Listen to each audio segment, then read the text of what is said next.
हाँ जी, सबसे पहले तो ये मैसेज पढ़ लें आप सबके लिए, ठीक है। हमारा जो क्लास टाइम है ना वो 1 बजे है, तो जो लेट आएगा ना वो बहुत ही ज़बरदस्त किस्म की जस्टिफिकेशन उसके पास होनी चाहिए। विदाउट जस्टिफिकेशन कोई लेट नहीं आएगा, ठीक है। और आप ज़्यादा से ज़्यादा 5-10 मिनट लेट हो जाएं, इट्स फाइन, कोई बात नहीं है। लेकिन इतना हम इस वक्त रुके हुए हैं, जो क्लास नहीं शुरू कर पा रहे, सिर्फ और सिर्फ हम वेट कर रहे हैं कि जो बस में बैठे हुए हैं, जो साइकिल पर हैं, जो मोटरसाइकिल पर हैं, जो सीढ़ियों में अभी पहुंच जाएं क्लासरूम में किसी तरह, ठीक है। सो इट इज़ इरिटेटिंग, मतलब ये कोई इतनी अच्छी बात नहीं है मेरे लिए भी, और जो स्टूडेंट्स इन टाइम आए हुए हैं उनके लिए भी। सो बाद में हम इस चीज़ को वेट भी नहीं करेंगे, और शायद किसी स्टेज पर हम इग्नोर भी कर दें उन लोगों को जो बाद में आए। So it is your first challenge कि आप रोज़ाना आएँ और इन टाइम पर आएँ। इसमें आपकी मेंटल स्किल का कोई रोल नहीं है, ठीक है। इसमें सिर्फ और सिर्फ आपकी इंटेंट का रोल है कि आप कितनी चाहत के साथ इस कोर्स को करने जा रहे हैं। सो जिनको लगता है कि वो दूर से आ रहे हैं, उनका डिस्टेंस ज़्यादा है, तो मेरा ख्याल है 2 दिनों में वो इस चीज़ को देख पाए होंगे कि उन्हें यहाँ पहुँचने में कितना टाइम लगता है। तो टाइमिंग को उसी तरह अकोमोडेट कर लें कि वो किसी भी तरीके से 1 बजे तक यहाँ पहुँच जाए, ठीक है।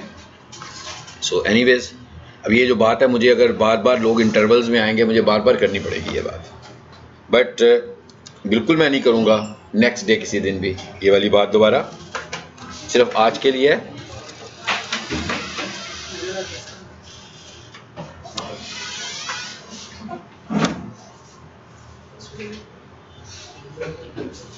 और अगर आप में से कोई लोग लेट आना चाहते हैं, वो इन राइटिंग ऑफिस से अप्रूवल लें और वो मुझे बता दें, ताकि हम क्लास शुरू करने से पहले उनका वेट नहीं करेंगे फिर, ठीक है ना। वो अपने भी आप पर लेट आ रहे होंगे, हम अपने ही टाइम पे क्लास शुरू कर लेंगे।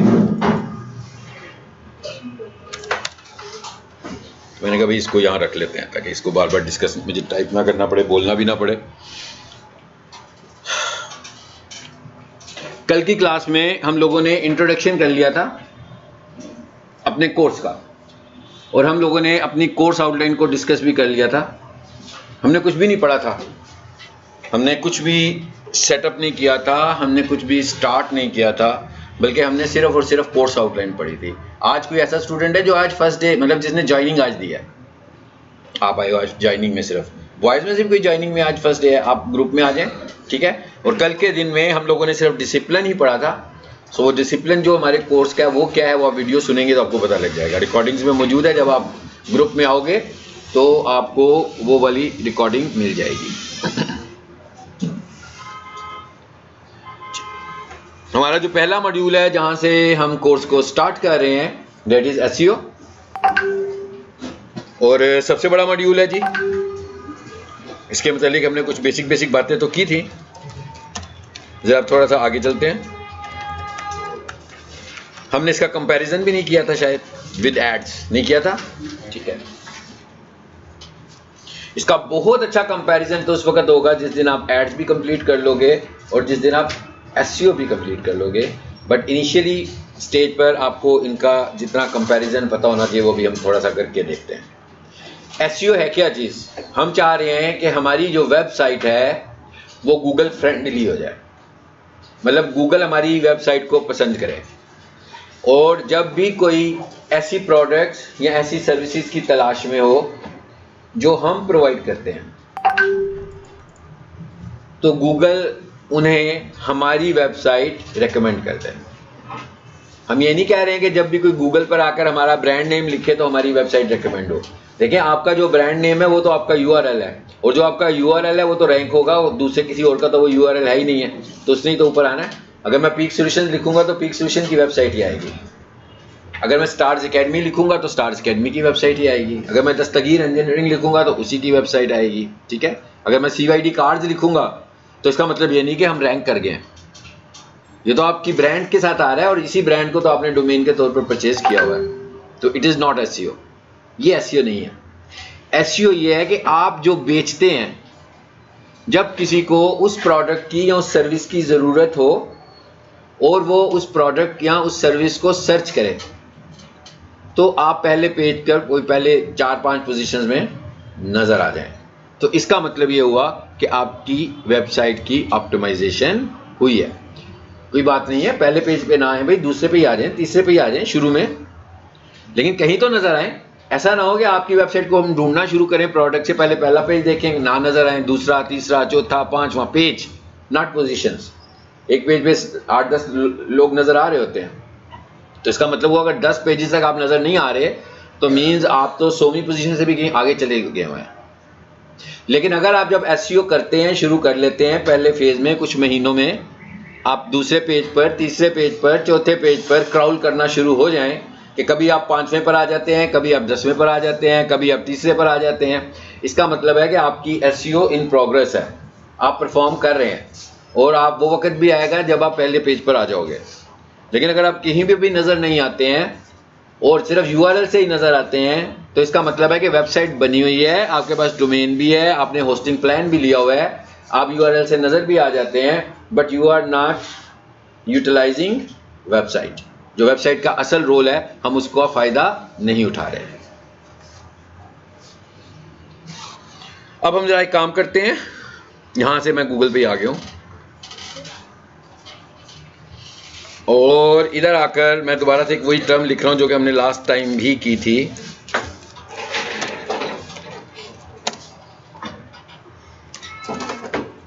ये मैंने एक सर्च क्यूरी लिखी है, उसके अगेंस्ट हमें कुछ रिजल्ट्स नजर आए हैं। ये डिफरेंस हम इसलिए कर रहे हैं कि हमें एसईओ की वर्थ का और एसईओ की इंपॉर्टेंस का पता लगे। जैसे ही मैंने कोई एक सर्च क्यूरी की, यानी जैसे ही किसी विजिटर ने कोई सर्च क्यूरी की, तो हमारे पास जो रिजल्ट्स नजर आए, अगर गूगल पर ऐड चल रहा है तो सबसे ऊपर हमें नजर आया स्पॉन्सर्ड रिजल्ट्स। स्पॉन्सर्ड रिजल्ट का मतलब ये एड्स हैं। शायद हमने कल भी इस पॉइंट को देखा था कि जब आपके एड्स चल रहे होते हैं तो पहले 4 नंबर्स ऐड के लिए डेडिकेट होते हैं।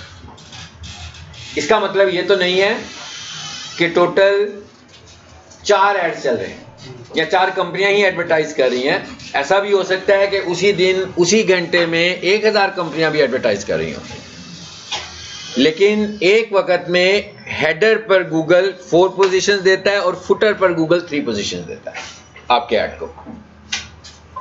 अब चौथी के बाद जो पोजीशन आ रही है, दैट इज ऑर्गेनिक रिजल्ट। अब अगर मैं ये कहूं, इसको मैं अगर टेक्निकल बात करूं तो मैं कहूं भाई ऐड का पहला इंप्रेशन ऐसे ही है, जब आपको ऐड नजर आता है तो इसे हम बोलते हैं ऐड का इंप्रेशन। ऐड नजर आ रहा है मींस वेबसाइट नजर आ रही है, वेबसाइट का यूआरएल दिख रहा है, तो इसका मतलब क्या हुआ कि हमारे ऐड को एक इंप्रेशन मिल गया है। और नीचे आ जाएं, दूसरे को भी इंप्रेशन मिल गया, तीसरे को भी मिल गया, चौथे को भी मिल गया, और लिखा हुआ आ रहा है हाइट, तो इसका मतलब 4 इंप्रेशंस पूरे हुए। अब इसके नीचे जो कुछ भी आ रहा है, इसके नीचे जो कुछ भी आ रहा है, that is organic results. Organic results means SEO. ये एसईओ की वजह से आ रहा है। अब आप ये नोट कर लीजिएगा कि पहला एसईओ रिजल्ट कौन सा है, अमेज़न का, और दूसरा एसईओ रिजल्ट किस कंपनी का है, फॉसल का है। ठीक है, अब हम एक काम करते हैं, और इधर से पहला पेड रिजल्ट अल्फा का है और दूसरा पेड रिजल्ट लेबर का है, लोबर, सॉरी लेबर बोला मैंने, लोबर का है जी। ठीक है जी, ये पता नहीं क्या नाम है इसका, हमें नहीं पता इसका। एनीवेज, मैं एक दफा से फिर से सर्च परफॉर्म करता हूं, वही वाली सर्च मैं दोबारा परफॉर्म कर रहा हूं। अब देखें जरा, दूसरे नंबर पर तो स्टिल लोबर ही है, मगर पहले नंबर की वेबसाइट आई थिंक चेंज हो गई है, बदल गई है ना। ठीक है, तीसरे नंबर पर भी अमेज़न ही है, चौथे नंबर पर कोई और आ गई है, और पहला एसईओ रिजल्ट सेम है, दूसरा एसईओ रिजल्ट भी सेम है, तीसरे को भी देख लें चलें, और चौथे को भी सिटीजन तक आ रहा है, ये याद रखिएगा। फिर मैं इसे एक दफा सर्च करता हूं जी, वेबसाइट फिर चेंज हुई है, आई थिंक अब वो आ गई है जो पहले आ रही थी, अल्फा की फिर आ गई। ओके, फिर से हम जरा ऑर्गेनिक रिजल्ट्स देखते हैं। पहला ऑर्गेनिक रिजल्ट अमेजोन का, दूसरा फॉसिल का, सेम चारों रिजल्ट्स वही नजर आ रहे हैं, पहले 4 रिजल्ट्स वही नजर आ रहे हैं जो कि आपको पहले क्लिक पर नजर आए थे। बट यूं कह सकते हैं हम कि ऑर्गेनिक इंप्रेशंस कंसिस्टेंट हैं और पेड इंप्रेशंस वेरिएबल हैं। वो variable with context of payments, कि भाई उन्होंने जो पेमेंट की हुई है वो कितने इंप्रेशंस के लिए पेमेंट की हुई है। एसईओ पर तो हम पेमेंट नहीं कर रहे, एसईओ पर तो हम कुछ पे नहीं कर रहे, बट गूगल ऐड पर आपको इंप्रेशंस के लिए बिल्कुल उसी तरह जैसे टीवी पर ऐड चलाने के लिए आपको पे करना है।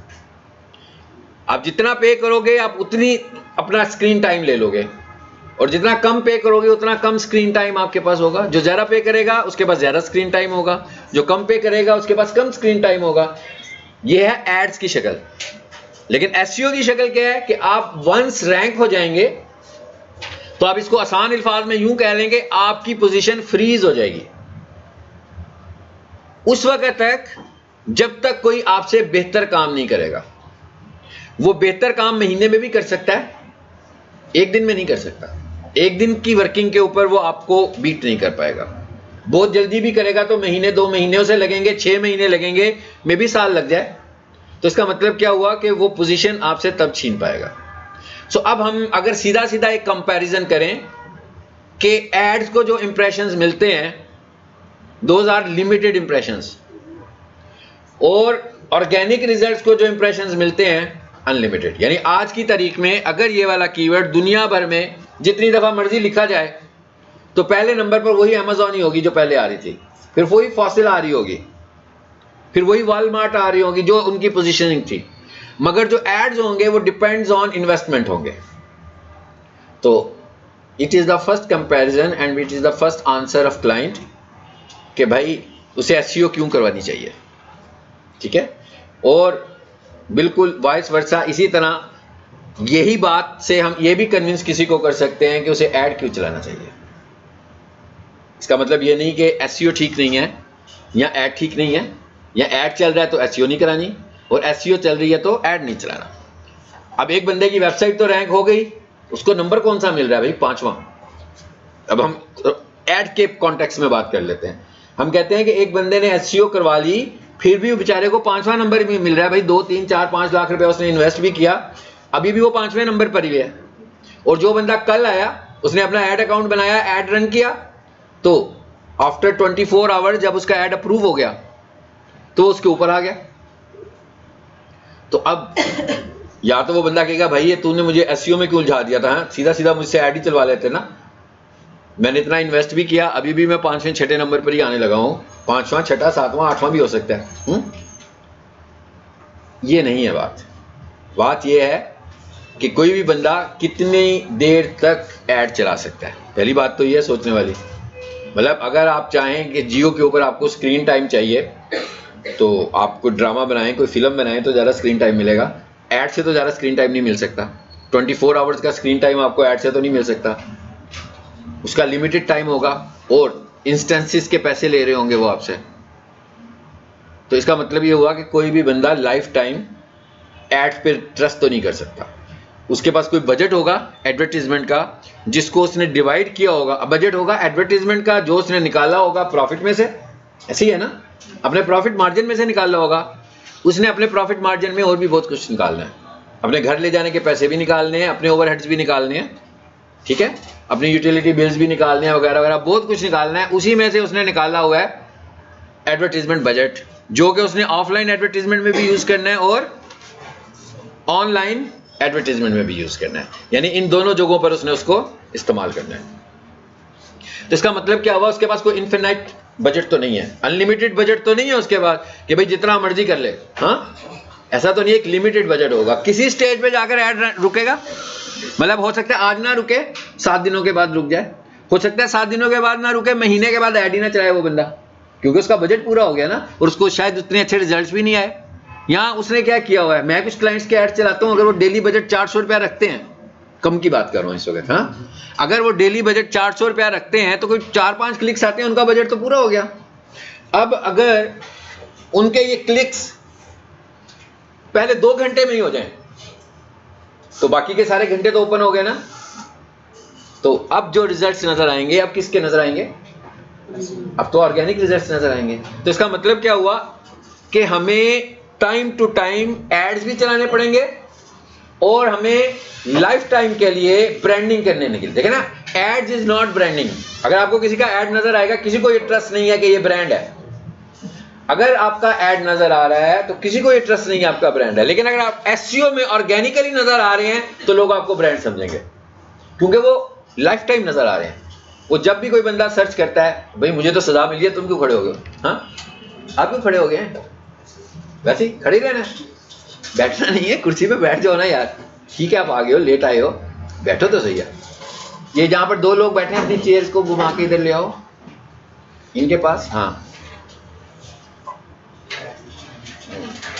ठीक है, ले आए, घुमा के इधर ले आए। मुझे आपका पढ़ने वाला मूड नजर आना चाहिए सबका, ठीक है? जो हमने कल डिस्कस किया था ना, पढ़ने वाले मूड के कुछ क्राइटेरियाज बनाए थे। अभी मैंने घूमना है, उधर तक जाना है, वॉक करते हुए वापस आना, देखना है कि कौन कौन क्राइटेरियाज पे पूरा उतर रहा है। ठीक है, बहुत ही सीरियस होकर पढ़ना है और प्रायोरिटी पे पढ़ना है। ठीक है, ऐसे नहीं पढ़ना कि भाई फ्री चल रहा है तो पढ़ रहे हैं हम लोग। फ्री चल रहा है तो फायदा उठाना है। मैं क्या, अगर फ्री चल रहा है तो फायदा उठाना है कि पता नहीं अगली दफा कब फ्री मिलेगा। ये नहीं है कि फ्री है तो कैजुअल हो जाए। ठीक है, सो अभी मैं घूम कर आऊंगा, कुछ क्राइटेरियाज बताऊंगा, कुछ तो मैंने बताए भी थे। तो जो भी स्टूडेंट लेट आता है ना, तो उसे सबसे पहले तो मैं ये लाइन पढ़वा देता हूँ। हाँ, अभी क्या लिखा हुआ है? क्या है, कितने बजे शुरू होती है? 1 बजे। बस ठीक हो गया, याद रखना कल। ठीक है, मैं क्या याद रखना है, क्योंकि ये अभी मैं प्यार प्यार से दिखा रहा हूँ। 2-3 दिनों के बाद फिर मैंने कहना है कि नीचे जाएं, वो जहाँ पर डिस्पेंसर लगा हुआ है ना, वहाँ से पानी पिएं और फिर वापस चले जाएं। ठीक है, तो 1-2 दफा तो ठीक है। और कोई बहुत ही रेलिवेंट किस्म का इशू होना चाहिए तो लेट होना चाहिए आपको, और जस्टिफिकेशन लेकर आनी है साथ। या फिर जो लोग लेट आना चाहते हैं कि कॉलेज के एडमिन से लिखवा लें कि हम लेट आएंगे, ताकि मैं भी उन्हें इग्नोर करूं।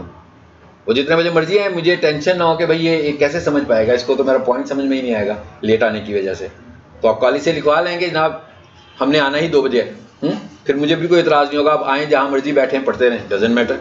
लेकिन आपको टाइम पर आना है। पहली चीज़ ये है कि सबको टाइम पर आना है। ठीक है, सो एक हमने छोटा सा कंपैरिजन किया एसईओ वर्सेस एड्स। ये इसलिए किया है कि आपको एसईओ की इंपॉर्टेंस का पता लगे। एसईओ ब्रांडिंग के लिए इस्तेमाल करना है, एड इमीडिएट सेल के लिए इस्तेमाल करना है। फौरी तौर पर सेल करना चाह रहे हैं। अगर आप ब्रांड नहीं है तो ये एक अलग मौजू है। अगर आप ब्रांड नहीं है तो क्या इमीडिएट सेल हो सकती है? ये एक दूसरा टॉपिक है। नहीं हो सकती है, कुछ ना कुछ ब्रांडिंग के लिए भी करना पड़ेगा, हल्का फुल्का सा। ठीक है, लेकिन अगर आप अपनी लाइफ टाइम ब्रांडिंग करना चाहते हैं तो भाई जिस दिन आपने अपनी वेबसाइट बनाई उसी दिन से आप प्लान बना ले एसईओ करने का, क्योंकि एसईओ ने एकदम तो इफेक्टिव भी नहीं होना। और जब हम कहते हैं ना कि 3 माह में एसईओ इंप्लीमेंट होगी, ये भी कोई रूल नहीं है, कोई फार्मूला नहीं है, कोई चैलेंजेबल वर्ड्स नहीं है। इट डिपेंड्स ऑन कंपटीशन, कि आपके जो कंपटीटर्स हैं वो कितने हैं और क्या उन्होंने एसईओ भी की हुई है। जैसे मैं ये कहूँ कि भाई यहाँ से लेकर ना धर्मपुरे तक 1 किलोमीटर में सपोज कर लेते हैं 30 कंप्यूटर कॉलेज हैं, तो मैं ये कह सकता हूँ कि भाई इस 1 किलोमीटर की रेंज में कंप्यूटर के अंदर कॉलेजेस में बहुत, एकेडमीज में बहुत कंपटीशन है, कह सकते हैं ना। लेकिन अगर हम ये कहें, फिर हम दूसरे तरीके से हम ये बात करते हैं, हम कहते हैं भाई ये जो 30 कंप्यूटर कॉलेजेस हैं, इनमें से सिर्फ 3 कंप्यूटर कॉलेजेस जो है ना, उनकी वेबसाइट्स भी बनी हुई है और उनकी एसईओ भी हुई हुई है। अब ऑफलाइन कंपटीशन तो बहुत ज्यादा है, ऑनलाइन कंपटीशन नहीं है इस वक्त। ऑनलाइन कंपटीशन बनेगा ही तब जब आपका यूआरएल भी होगा और जब उसकी एसईओ भी हुई होगी। अगर ये नहीं है तो आपका ऑनलाइन कंपटीशन ही नहीं है। सो हमें इस चीज को समझना है। तो there is no pet rule. और कंपटीशन किस चीज पे होता है? पूरी वेबसाइट पे तो कंपटीशन नहीं हो सकता ना, मतलब ए का कंपटीशन बी से कैसे होगा भाई? Competition on keywords, competition on search terms, कि भाई किस सर्च टर्म के अगेंस्ट आप अपने बिजनेस को रैंक करवा रहे हैं, उस सर्च टर्म के ऊपर कंपटीशन है। हम उस सर्च टर्म के कंपटीशन की बात कर रहे हैं। इसका मतलब क्या हुआ? हर सर्च टर्म पर, अभी मैं सर्च टर्म इसलिए इस्तेमाल कर रहा हूं क्योंकि हम कीवर्ड को नहीं पढ़ रहे हैं। जब हम कीवर्ड पढ़ेंगे तो टेक्निकली हम टेक्निकल लैंग्वेज में कीवर्ड का वर्ड इस्तेमाल करेंगे। अभी हम ह्यूमन लैंग्वेज में बात कर रहे हैं कि जो लोग कर रहे हैं वो सर्चेस कर रहे हैं। तो हमने कहा भाई जो सर्च टर्म है कंपटीशन उस पर मिलेगा। किसी भी एक वेबसाइट के ऊपर अगर 5 कीवर्ड्स होंगे तो सबका कंपटीशन एक जैसा नहीं होगा। 10 कीवर्ड्स होंगे तो उनका भी कंपटीशन एक जैसा नहीं होगा। हर किसी का कंपटीशन डिफरेंट होगा, किसी का ज्यादा होगा, किसी का कम होगा, किसी का एवरेज होगा।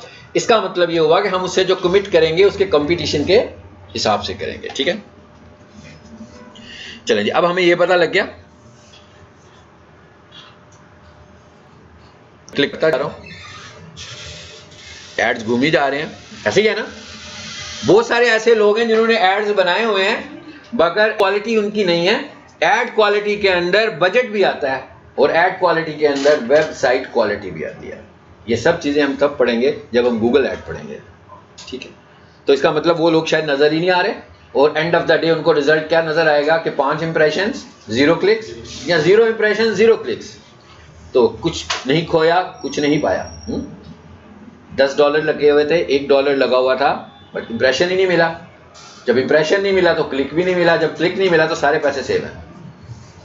तो ये गूगल ऐड में जब जाएंगे तो इस चीज को पढ़ेंगे। ठीक है, चलिए, अब मेरा ख्याल है कि नंबर 1 कंपैरिजन तो हमारा हो गया जी। पहला कंपैरिजन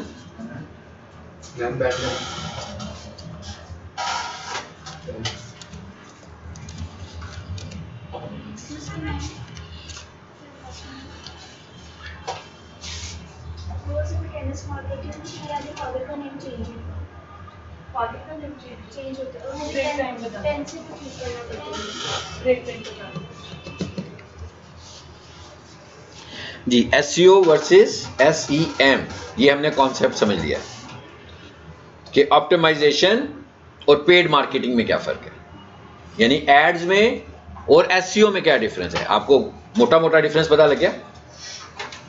बट जिस दिन हम लोग SEM stand for search engine marketing. पहले सर्च इंजन पर ऑप्टिमाइज कर रहे हो, वो फ्री है, ऑप्टिमाइजर पैसे लेगा, गूगल पैसे नहीं लेगा। लेकिन जब आप सर्च इंजन मार्केटिंग कर रहे हैं तो ऑप्टिमाइजर भी पैसे लेगा और गूगल भी पैसे लेगा। असल पैसे तो गूगल के होंगे ना, एड इन्वेस्ट वाले। जैसे मेटा पर ऐड चलाते हैं तो पैसे देकर चलाते हैं, इसी तरह गूगल पर जब हम ऐड चलाते हैं तो पैसे देकर चलाते हैं। मेटा को हम इसलिए डिस्कस नहीं कर रहे कि मेटा का सर्च इंजन से कुछ लेना देना नहीं है। मेटा के ऐड सर्च इंजन पे नहीं आ रहे हैं, मेटा के ऐड मेटा प्लेटफॉर्म्स पर आएंगे, सर्च इंजन वाले ऐड सर्च इंजन के प्लेटफॉर्म्स पर आएंगे। तो इसलिए हमने इसको, और इस वक्त हमने बाकी प्लेटफॉर्म को भी डिस्कस नहीं कर रहे हैं, सिर्फ और सिर्फ हम SCRP को डिस्कस कर रहे हैं, search engine result page. We are talking only about SERP। सबको पता है ना SERP किसको मैं बोल रहा हूँ? वो जो आप गूगल की विंडो खोलते हो और वहां पर जाकर जो आप सर्च क्यूरी लिखते हो, that page is called SERP। उस पेज को हम सर्च इंजन रिजल्ट पेज बोलते हैं। ठीक है, सो इस वक्त क्योंकि हमारा कंसर्न SEO के रिजल्ट्स आ ही SERP पर हैं, तो इस वक्त हमारा कंसर्न क्या है? सर्च इंजन रिजल्ट पेज है। चलिए अब आगे चलते हैं। डोमेन, चलिए एक काम यूं करते हैं, यहां से बात शुरू कर लेते हैं। मैं यहां आया और यहां आकर मैंने एक सर्च टर्म लिख रहा हूं जी।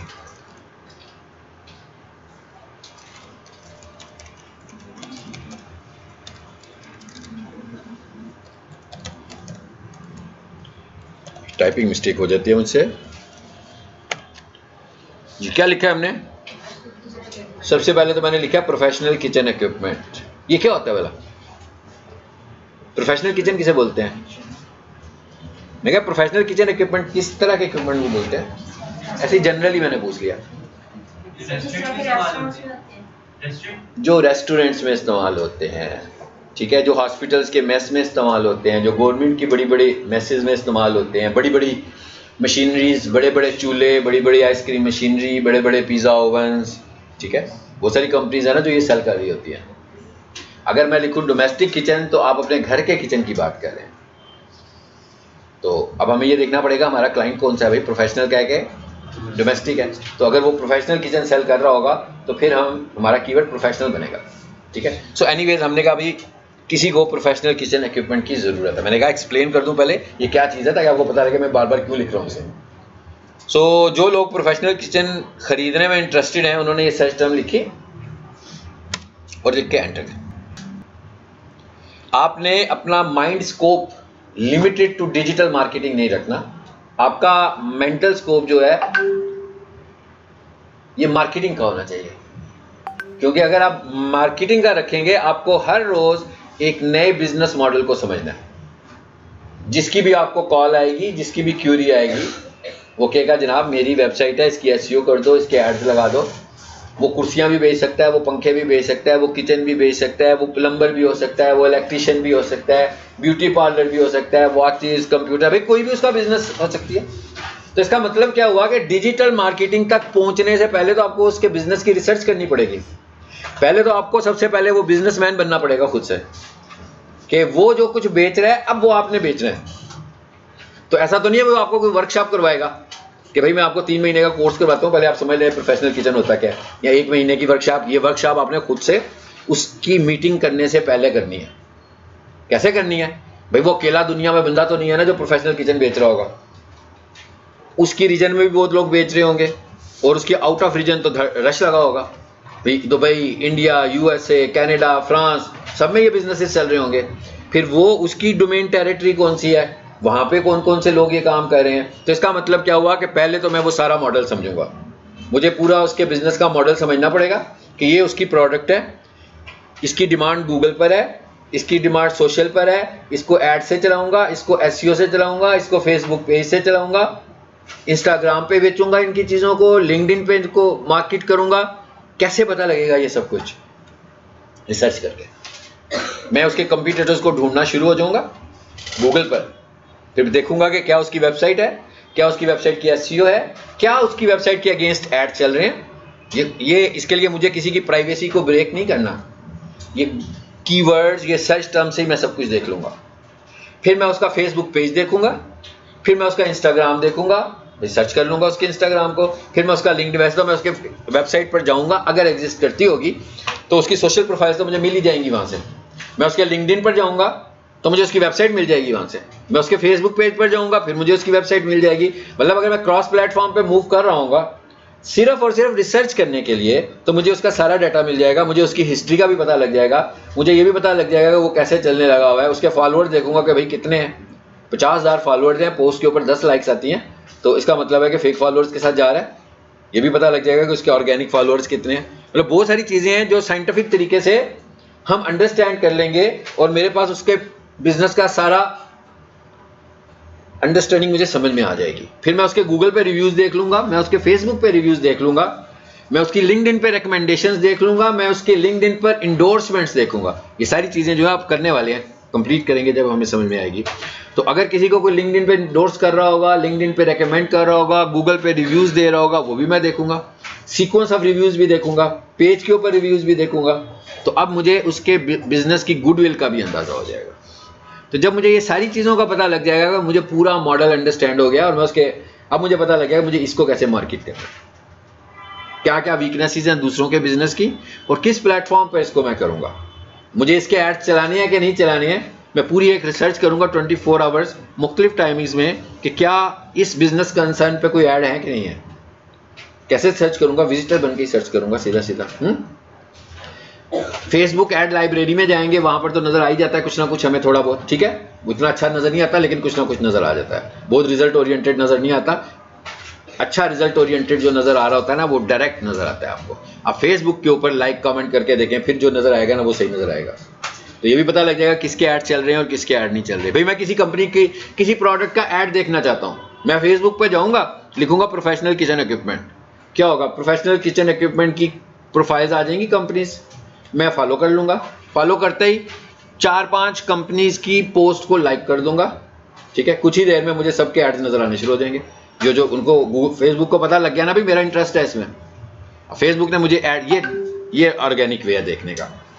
वो जो ऐड लाइब्रेरी है ना वो इतना अच्छा डाटा नहीं देती है, हमें पता ही नहीं लगता जो लोग ऐड चला रहे हैं, पता नहीं कब का डाटा उसने अपने पास रखा होता है, सही अपडेटेड डाटा हमारे पास नहीं होता। अच्छा, अब ये हमारे सामने कुछ नजर आ गया, रिजल्ट देखें स्क्रीन पे जी। सबसे ऊपर लिखा हुआ ये मैंने लिखा प्रोफेशनल किचन इक्विपमेंट, ठीक है। अब मैं आपको एक एसईओ सिखाए बगैर सबसे पहले एक एसईओ की टिप देने लगा हूं रैंक करने की। ये अब जो मैं टॉपिक एक्सप्लेन करने लगा हूं उसमें सबसे ऊपर लिखा हुआ है DEC किचन, ठीक है भाई। इसकी मार्केटिंग हो रही है भाई, मैं जब भी पढ़ाता हूँ इसको करता हूँ। तो हालांकि मेरा क्लाइंट होता था किसी ज़माने में, अभी नहीं है। और अभी इस वेबसाइट की स्टोरी भी आपको सुनाता हूँ कि किसने बनाई है, ठीक है। DEC किचन ये क्या है? What is DEC kitchen? ये नहीं कहिएगा कि किचन का बिजनेस करते हैं। ये जो लिखा हुआ है ये क्या है? DEC किचन क्या चीज़ है जो यहाँ नजर आ रही है? कंपनी नेम बोलते जाए, ब्रांड, बस जिसके देन में जो वर्ड आ रहा है बोल दे, जिसको ये क्या चीज लग रही है? वेबसाइट। वेबसाइट के तो आप क्लोज हो गई है, लेकिन सही जेन्युइन नाम इसका क्या है? क्या चीज है ये? डोमेन, ठीक है। DEC किचन क्या है जी? इस कंपनी का डोमेन नेम है, जो कि वेबसाइट ही है बिल्कुल, लेकिन एक्चुअली क्या चीज है ये? That is domain. तो इसका मतलब क्या हुआ कि इनकी कंपनी की जो डोमेन है वो किस नाम की है? DEC किचन के नाम से इन्होंने डोमेन खरीदी हुई है। फाइन, इधर आ जाते हैं पेज पे भाई। जो मैं देखूं आई थिंक इसी में होगा सब कुछ जो मैंने डिस्कस किया अभी।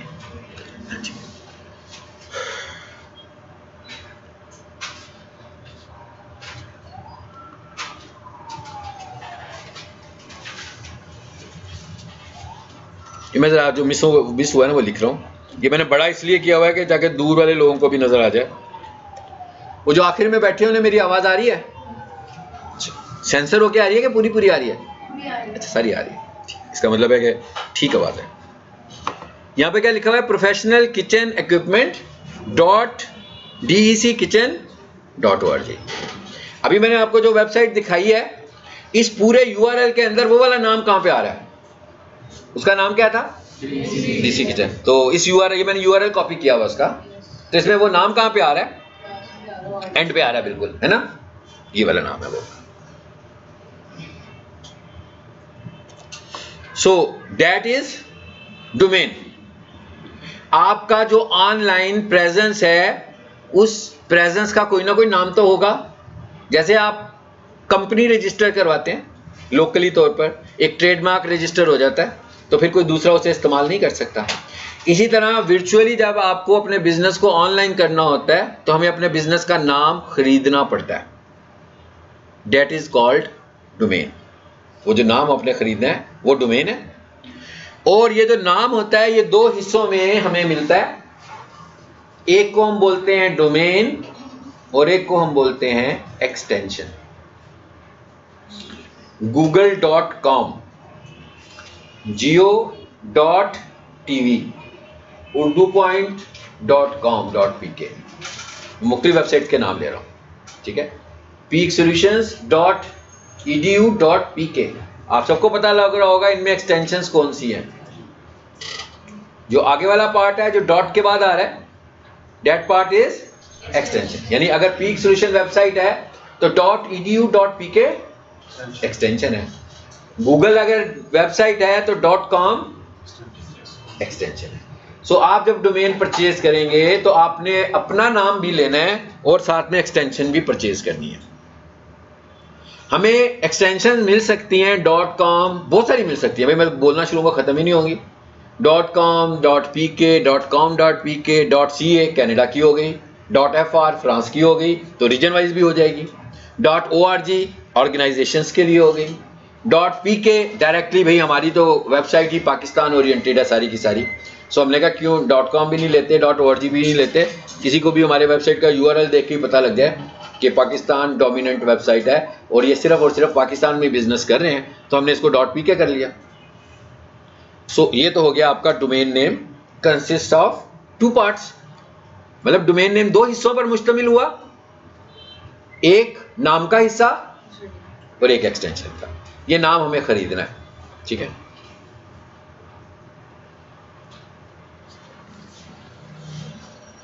चलें यहां तक सिर्फ SEO की पॉइंट से एक बात कर लेते हैं। गूगल हमें क्या कहता है, कहां पर जाकर गूगल हमें कोई पॉइंट्स देने लगा हुआ है। अभी हमने SEO शुरू भी नहीं की, तो SEO के लिए वो हमें कहां पे पॉइंट्स देने लगा हुआ है। गूगल कहता है कि अगर आपकी वेबसाइट .com होगी तो ये प्रायोरिटी आपको मिलेगी उन वेबसाइट्स के ऊपर जो .com नहीं होंगे। इसका मतलब क्या हुआ कि SEO के लिए रिकमेंडेड डोमेन एक्सटेंशन बेहतर, ये नहीं है कि दूसरी की SEO ही नहीं हो सकती, मतलब प्लस हो जाएगा, उसको पॉइंट्स प्लस मिलेंगे जिसके बाद .com की डोमेन होगी। और .com की डोमेन अगर हम कंपनी से लेने जाएंगे तो पहले साल में फ्री भी मिल जाएगी, दूसरे साल में हम उसको पे भी करेंगे। उसकी वजह यह है कि कंपनीज को पता है कि हर नाम .com में तो मिलना भी नहीं है, सो कंपनीज नेम कहीं ना कहीं पहले से यूज हुए होते हैं, तो जब कोई बंदा उसे लेने जाएगा .com में तो अवेलेबल होगा तो वो फ्री दे देंगे पहले साल। लेकिन अगर वो अवेलेबल नहीं हुआ तो आप .org पे जाओगे या किसी और कॉम्बिनेशन में जाओगे और उस कॉम्बिनेशन में फिर भी फ्री मिल जाएगा, जैसे फाइवर है, ठीक है ना, FIVER नहीं है, FIVERR है, तो .com मिल गया, ठीक है। तो अब कोई और बंदा लेना चाह रहा होगा, भाई एक और लगा ले, साउंड तो फाइवर ही कर रहा है ना, हाँ, तो लोगों को जब पता लग जाएगा फाइवर है तो RRR के साथ मिल गया उसको, तो एक तो ये कॉम्बिनेशन होगा, फिर उसे .com में मिल जाएगा। लेकिन अगर वो कहेगा नहीं भाई मुझे लेना ही फाइवर का वर्ड है, तो फिर वो अपनी एक्सटेंशन को चेंज करेगा और फिर उसको ये नाम मिलेगा, बट इस दफा उसे पहले साल भी पैसे देने पड़ेंगे, ठीक। तो ये एक SEO का एक और हमने देखा जिसमें स्कोर हमें मिल जाता है मुफ्त में। एक और SEO का फैक्टर है शॉर्ट URL। आपकी वेबसाइट का URL शॉर्ट होना चाहिए। दस्तगीर इंजीनियरिंग लॉन्ग URL है, DEC किचन शॉर्ट URL। तो अगर आपकी वेबसाइट का नाम छोटा होगा तो फिर आपको पॉइंट मिल गया, ठीक, 2 फ्री में पॉइंट्स मिल रहे हैं। तीसरा, अब बिल्कुल इसके ऑपोजिट है तीसरा, कीवर्ड इन URL। अगर आपके URL में आपका कीवर्ड आ जाए, प्राइमरी कीवर्ड जिसे आप टारगेट करने लगे हो, तो फिर आपको प्लस पॉइंट मिल जाएगा दूसरों की निस्बत, यानी सबने मिलकर एफर्ट्स की हुई हैं, लेकिन आपकी वेबसाइट में एक चीज ज्यादा है। कि वो क्या चीज ज्यादा है कि आपने URL में कीवर्ड ले आए हैं। जैसे अभी आपने देखा, मैं आपको जो दिखा रहा हूं इस वक्त, जो चीज दिखा रहा हूं वो कीवर्ड आ गया URL में, आया कि नहीं आया? जो मैंने हाईलाइट नहीं किया हो उसको पढ़े। Professional kitchen equipment keyword URL में आ गया, ठीक है। सो ये वाली वेबसाइट इतने सारे रीजंस हैं जिसकी वजह से ये ऊपर आई हुई है, कीवर्ड इन URL। अब एक और इसका फैक्टर, ये सारे फैक्टर ऐसे हैं जो कि मैं ऑन साइट SEO पे जाके नहीं कर रहा, हाँ, ये टेक्निकल फैक्टर्स हम देख रहे हैं कि टेक्निकली चीजों को कैसे लेंगे तो हमारा स्कोर बढ़ जाएगा सिर्फ चीजें लेने से। एक फैक्टर और भी है कि क्या आपकी वेबसाइट मेन रूट डोमेन पर है कि सब डोमेन पर है। जब सिर्फ इन 2 पैरामीटर्स को वो कंसीडर करेगा तो वो ये कहेगा कि भाई जो वेबसाइट मेन रूट पर है वो ज्यादा कंसीडरेबल है और जो सब रूट पर है वो कम कंसीडरेबल है। अब मैंने 3-4 फैक्टर्स बताए हैं, कोई भी फैक्टर एक दूसरे को ओवरलैप नहीं कर रहा। अब हमने कहा छोटा URL, professional kitchen equipment not small URL, ऐसे ही है ना, बड़ा हो गया URL, तो बल्कि आगे वो भी आ रहा है .dckitchen.org, तो अच्छा खासा लंबा हो गया। अच्छा, दूसरा फैक्टर क्या था, कीवर्ड इन URL, यहां पर उसने इसको टिक कर दिया। आखिरी मैंने क्या बताया जी, क्या बताया, मेन रूट और सब रूट। अगर ये मेन रूट वेबसाइट होती तो DECKitchen.org ऊपर आती, तो ये तो मेन रूट वेबसाइट भी नहीं है, मेन रूट वेबसाइट नहीं है। फिर एक और फैक्टर डाउन हो गया इसका। इसके बावजूद अगर हम यहां पर इसके रिजल्ट्स देखें इस कीवर्ड पर जी, पहले नंबर पर भी यही आ रही है। चलिए, मेरा ख्याल है कि वो पीछे वालों को नजर आ गया होगा जी, आ गया नजर URL। पहले नंबर पर तो यही वेबसाइट आ रही है स्टिल, मैं क्या अभी भी पहले नंबर पर यही वेबसाइट आ रही है, कुछ प्रोज और कॉन्स के साथ। यानी प्लस क्या इसको मिला हुआ है कि कीवर्ड हमने URL में लिखा हुआ है। ऑन साइट SEO की है जो कि अभी हमने पढ़ी नहीं है, इसलिए हम उसको डिस्कस ही नहीं कर रहे। लेकिन अभी मैंने जो 3 फैक्टर्स किए थे उसमें से एक फैक्टर था जो कीवर्ड इन URL था, उसकी वजह से ये वेबसाइट ऊपर आ रही है। एक सब डोमेन है, एक मेन डोमेन है। आपको पता है सब डोमेन्स फ्री मिल जाती हैं कई जगहों से, हमें मिल जाती है ना, उनकी वर्किंग जैसी मर्जी हो, लेकिन फ्री सब डोमेन्स तो मिल ही रही होती हैं स्टूडेंट्स के लिए खास तौर पर। तो ये सब डोमेन में आया हुआ है, तो सब डोमेन की गूगल के मुताबिक तो इतनी वर्थ नहीं है, but at the same time keyword को अगर आपने यूआरएल में इस्तेमाल कर लिया तो उसकी वर्थ है। तो हमने कीवर्ड को यूज किया हुआ है। अब जरा नीचे हैं, बाकी की वेबसाइट्स देखते हैं जी। दूसरे नंबर पर जो वेबसाइट आ रही है, कौन सी आ रही है जी? SH traders.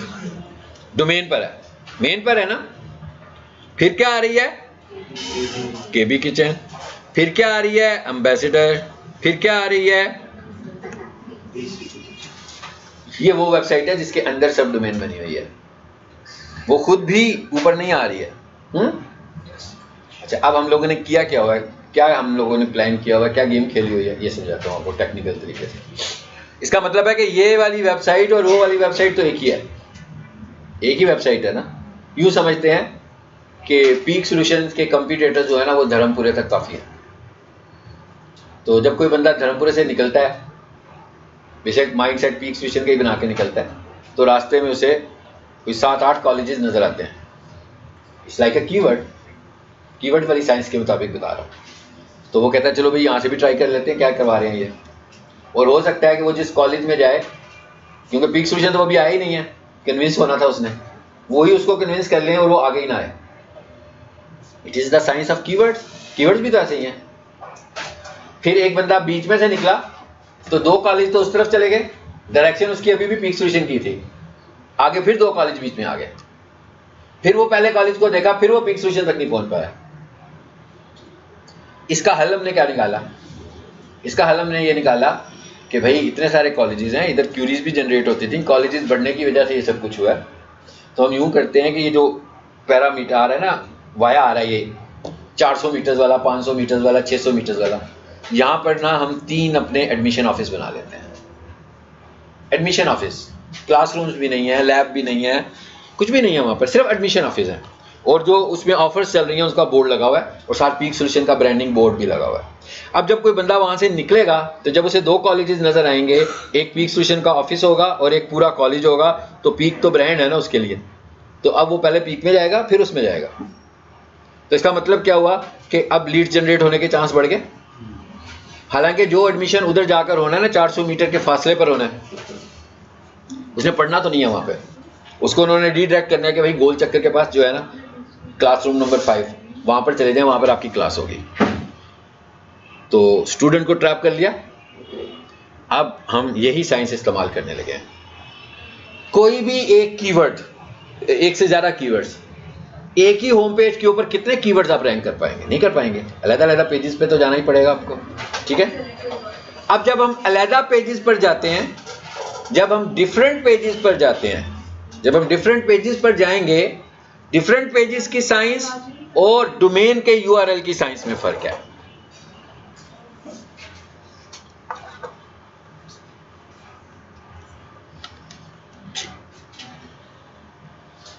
इन दोनों साइंसेज में डिफरेंस है। जो यहां पर यूआरएल आ रहा है और जो सब पेज का यूआरएल आ रहा है, वो इतने अच्छे तरीके से रैंक नहीं होगा जितने अच्छे तरीके से ये वाला यूआरएल रैंक होने वाला है, ठीक है। वो कैसे यूआरएल आता होता है? वो आता होता है dckitchen.org/professional kitchen। ये यूआरएल कैसे बन रहा है? ये यूआरएल बन रहा है professionalkitchen.dckitchen.org। इसका मतलब क्या हुआ? कीवर्ड जो यूआरएल का पार्ट बन गया। इस तरह करने से रैंक होने के चांसेस आपके ज़्यादा बढ़ गए। अब हमने क्या कहा? हमने कहा भाई कि कुछ कीवर्ड्स पे हम रैंक करते हैं, कुछ 1-2 कीवर्ड्स पर, और कुछ ऐसे कीवर्ड्स हैं जिस पे हमारा कंपटीटर रैंक करता है और हम नीचे चले जाते हैं थोड़ा सा। सो हमने कहा कि हम यूं करते हैं, हम सब डोमेन्स बनाते हैं। 10 कीवर्ड्स हैं हमारे, 10 कीवर्ड्स हैं या 20 कीवर्ड्स हैं।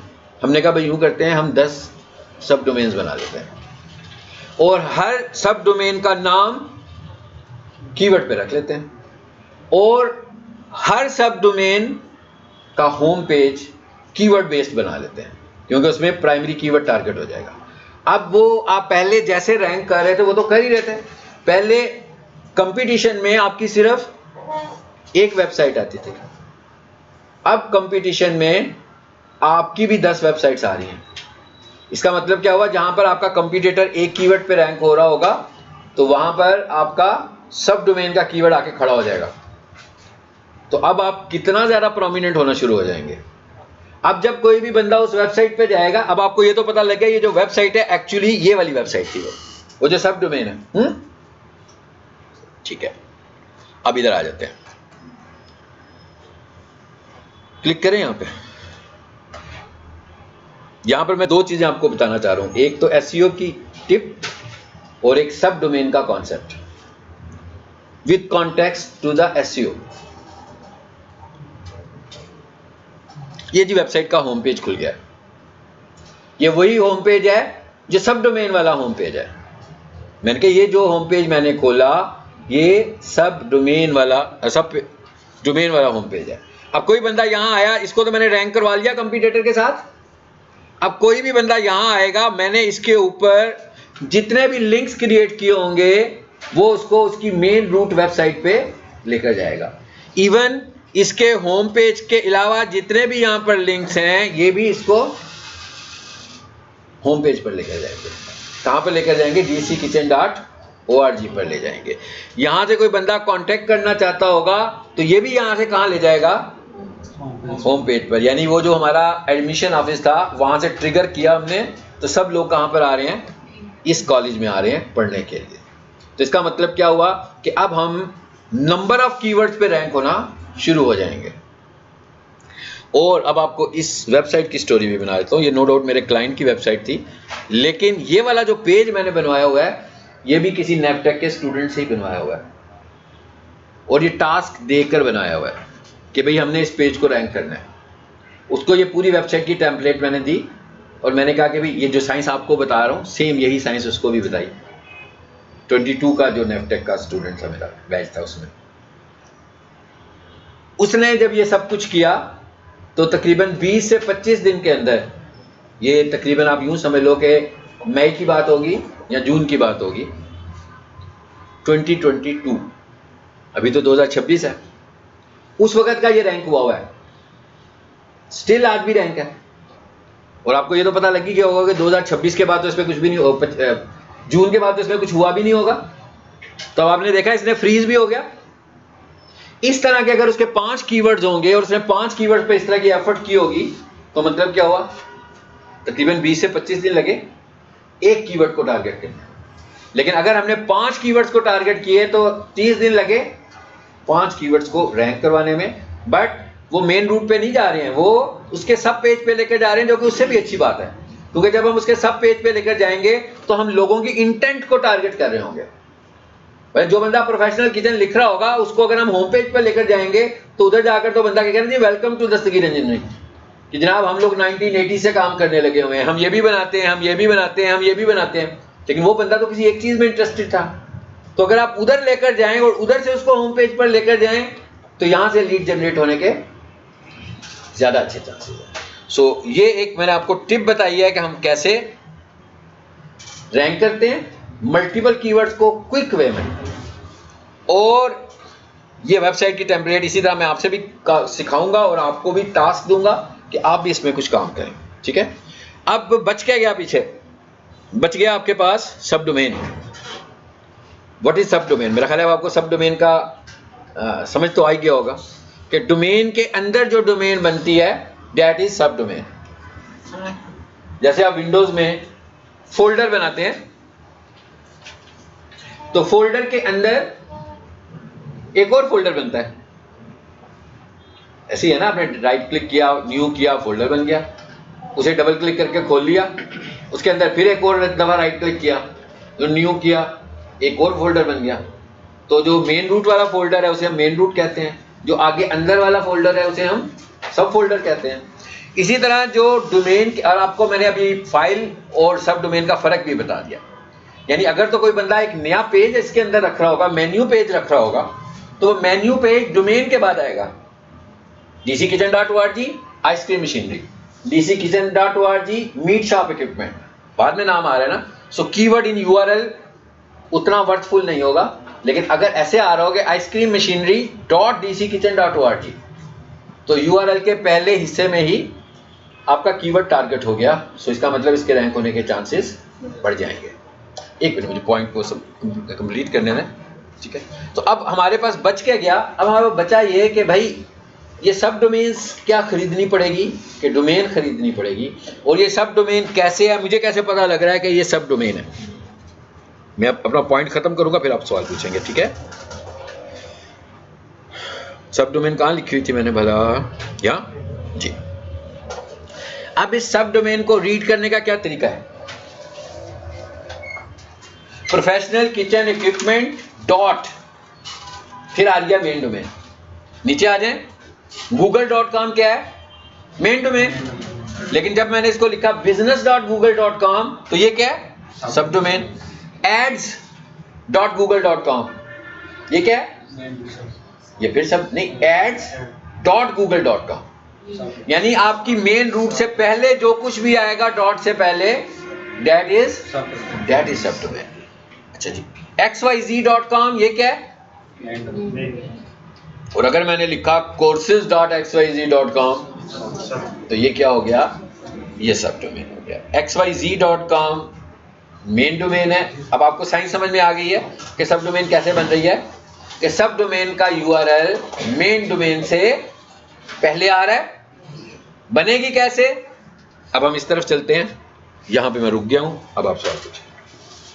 सर ये सवाल है कि जैसे URL के बाद में स्लैश लगा के जो डोमेन बन रही है वो तो पेजेस एक पूरे प्रॉपर बनते हैं ना, उसका डोमेन आ जाएगा। नहीं, एक बात यह है कि पहले वेबसाइट का नाम लिखने के बाद जो हम लिख रहे हैं that is page URL, that is not domain. मैं कहा वो पेज URL बन रहा है। अब बताएं, अब जो हम ये URL में कीवर्ड यूज कर रहे हैं, सब डोमेन बना रहे हैं, इसका भी प्रॉपर पेज बनता है, या जैसे आपने कहा कि किसी भी लिंक पे क्लिक करेगा होम पेज पे ले जाएगा? नहीं, अभी हमने खोल भी लिया, इसको खोलने देखें जरा।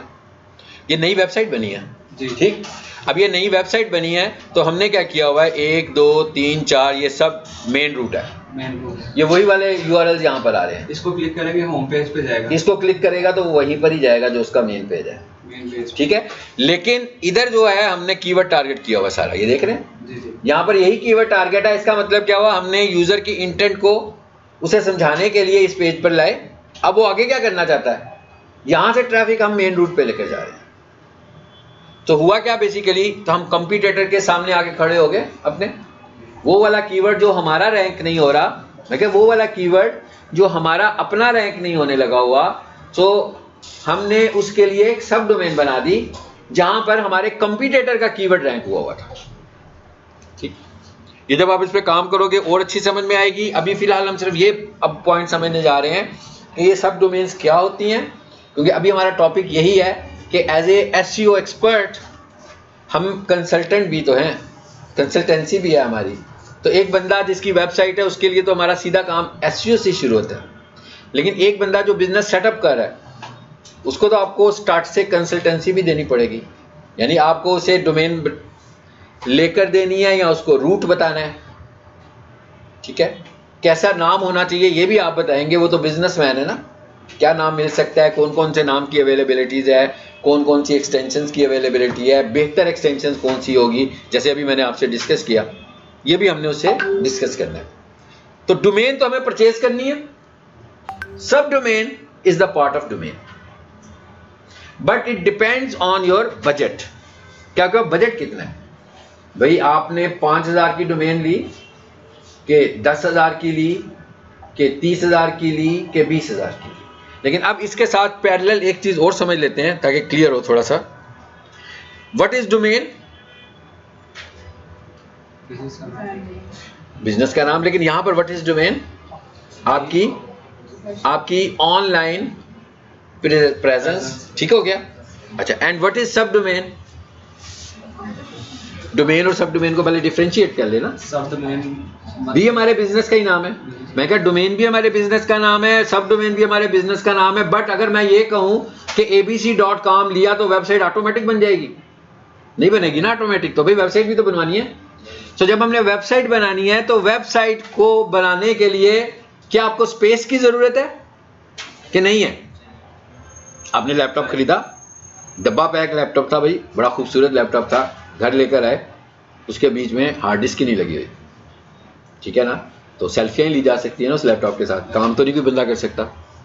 तो मतलब क्या हुआ कि जब आप लैपटॉप खरीदेंगे तो स्पेस भी परचेज करेंगे उसके साथ in terms of hard disk. अगर उसमें हार्ड डिस्क नहीं होगी तो आप तो उसे यूज़ नहीं कर सकते। भाई विंडो इंस्टॉल करने के लिए हार्ड डिस्क की ज़रूरत है, चाहे वो पुरानी टेक्नोलॉजी वाली हार्ड डिस्क हो या SSD हार्ड डिस्क हो, लेकिन हार्ड डिस्क की तो ज़रूरत है। फिर उसको चलाने के लिए रैम की भी ज़रूरत है।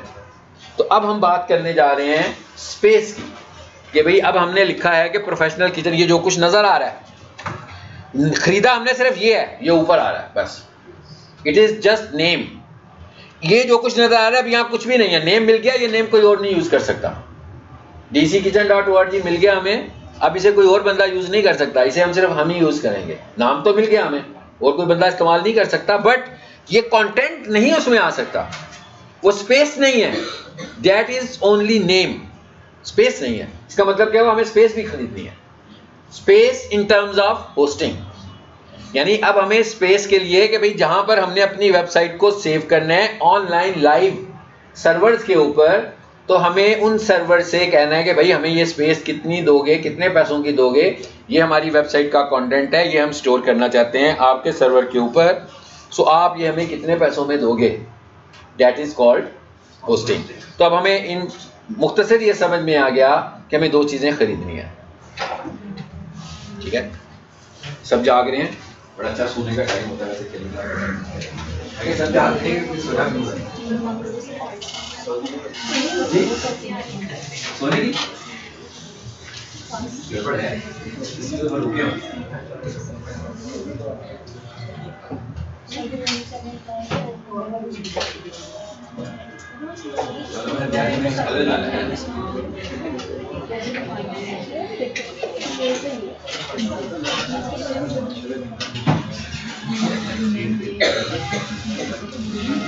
जाग रहे हैं ना,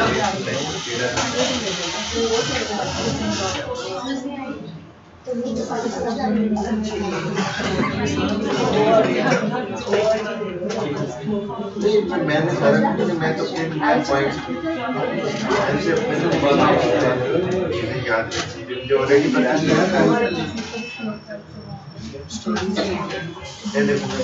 मैं आप लोगों के नेम सर्च करूंगी, सबने प्रेजेंट कहना है एंड रेज नहीं करना। एक्सक्यूज मी, क्या क्या क्या बोला, क्या कहा इन्होंने, आवाज आई है मुझे वैसे, लेकिन मैं जरा दोबारा से सुनना चाह रहा हूँ।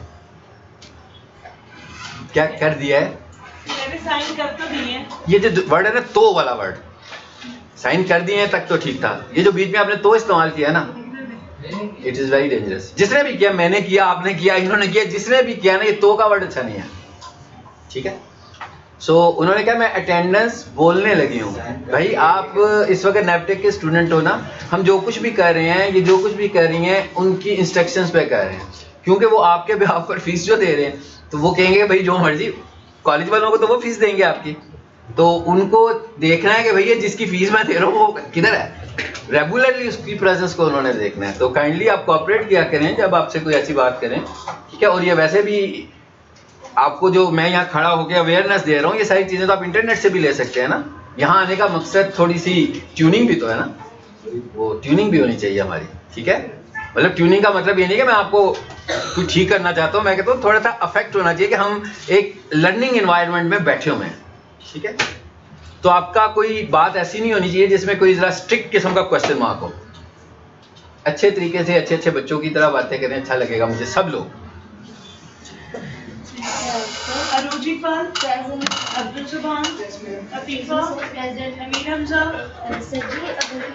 आमना खालिद, अरीबा इस्लाम, आयशा नूर, एहसान रहमान, मैं बता दूंगा, अभी क्लास में डिस्कस कर लेते हैं, ठीक है। लाइबा परवेज, हाँ अभी बता दूंगा आपको, आज आपको पता लग जाएगा। लाइबा मुश्ताक, साहिबा शमदेव, महनूर, आहद खान, अमीरुल हसन, जी जी बोले, मुझे आपकी आवाज़ आ रही है। दाऊद, जो मेन है उसकी तो समझ आके बड़े शब्द में कामरान, भी समझा भी, वो सुभान, प्रोसेस है। सबा, सनरीन, शमसिया, शिफा,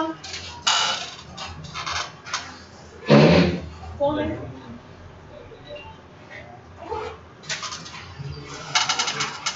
तहमीना, शिजा, जुहेब, जुहेब जाहिद, आप जुहेब खान नहीं ज़ुहैब साहिब और जुहेब खान कौन है?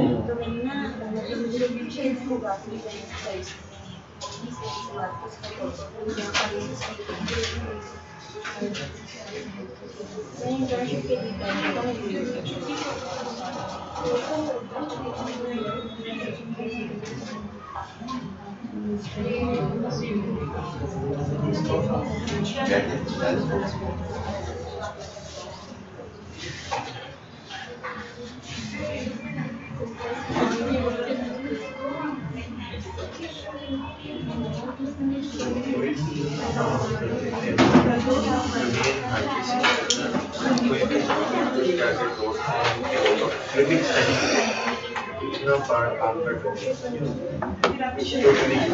टेक्निकली डोमेन एग्जिस्ट करती है ब्रांड नेम या डोमेन वर्ड उसके बाद एक्सटेंशन जो कि डॉट कॉम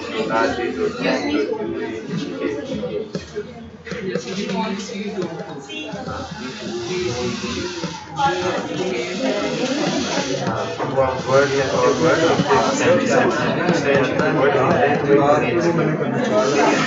अब अगर पीछे भी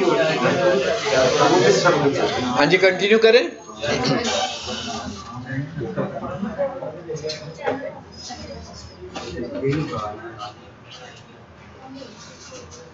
जब आप खामोश होंगे तो ऑटोमेटिक मैं चल पड़ूंगा। मैं वेट करूँ आप सब खामोश होंगे तो फिर मैं बोलना शुरू करूँगा। जी चलिए, कुछ स्टूडेंट ने मुझे कहा कि डोमेन समझ में आ गया, सब डोमेन समझ में नहीं आया। जैसे मैंने कहा विंडोज में हम एक फोल्डर बना लेते हैं, फिर जब उसके अंदर जितने भी फोल्डर्स बनाए जाते हैं वो सारे के सारे सब फोल्डर्स कहलाते हैं। इसी तरह जब हमने एक डोमेन खरीद ली तो उसके अंदर जो डोमेन, अब हम ये देखने लगे हैं, खरीदने वाले प्रोसेस में भी जाने लगे हैं, ठीक है। तो उसके अंदर जो डोमेन्स आ रही होंगी डेट इज सब डोमेन्स। खरीदना आपने एक नाम है, नाम आपने खरीद लिया डीसी किचन, मिल गया। अब वो जो हम सब डोमेन्स बना रहे हैं वो होस्टिंग में बना रहे हैं, अपने होस्टिंग प्लान में जाकर सब डोमेन्स क्रिएट कर रहे हैं, और वो होस्टिंग प्लान आपको दे रहा है कि भाई आप इसमें कितने सब फोल्डर्स बना सकते हो, but these sub folders called सब डोमेन। सब फोल्डर इज समथिंग एल्स और सब डोमेन इज समथिंग एल्स। सब फोल्डर तो उसी सीक्वेंस में आएगा जिसमें फोल्डर आता है, कि पहले फोल्डर का नाम है A तो दूसरे फोल्डर का नाम है B, तो आप लिखोगे A/B। अगर आपकी वेबसाइट पर एक पेज है कमर्शियल किचन का तो आप लिखोगे DC kitchen/commercial kitchen, तो इट्स अ एग्जांपल ऑफ सब फोल्डर।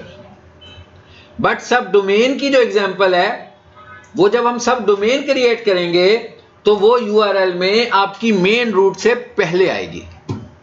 यानी अगर आपका मेन रूट है DEC किचन और आपकी सब डोमेन है प्रोफेशनल किचन, तो जब मैं प्रोफेशनल किचन का URL लिखूंगा तो मैं लिखूंगा professional kitchen dot DEC kitchen.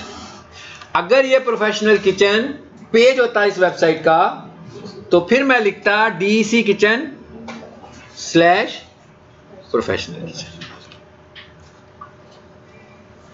Concept समझ में आया आपको? फर्क क्या है? आपने पूछा था मुझसे, डोमेन सब डोमेन किसी ने पूछा था, आपने पूछा, आया? ओके, जरा यहां पर DC किचन लिखें। सब डोमेन तो हमने देख ही लिया है। ओ भाई, स्पेलिंग वाले लिखेंगे हैं, यही है जी। इस पे क्लिक करें तो इसके सब पेजेस खोलते हैं। मैं इसके जरा दूसरे पेजेस पर जाकर देखें ताकि आपको डिफरेंस का पता लग जाए।